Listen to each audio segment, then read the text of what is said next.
En prison. Très vite, le directeur de la prison découvre que Joseph est un détenu extraordinaire. Il lui confie des tâches à responsabilité.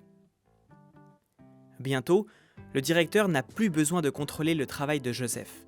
Puisque Joseph est consciencieux, il peut être tranquille et lui faire confiance.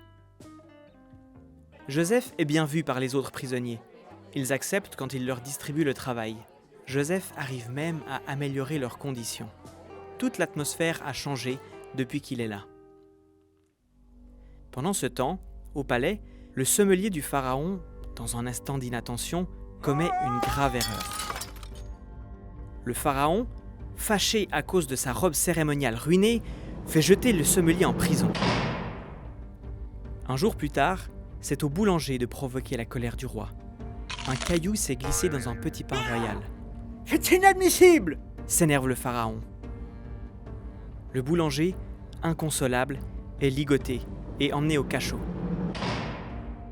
À la prison, les deux disgraciés rencontrent Joseph. Il les prend sous son aile. Il leur donne du travail pour qu'ils oublient leur honte. Une nuit, le sommelier fait un rêve. Il se voit donner une coupe de vin au pharaon en pressant un immense raisin. Le boulanger, lui aussi, fait un rêve.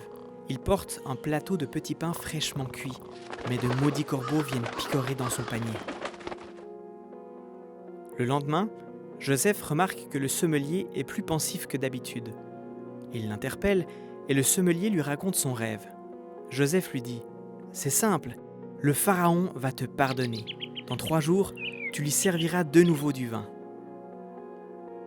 Le boulanger, ayant écouté les propos de Joseph, raconte à son tour son rêve.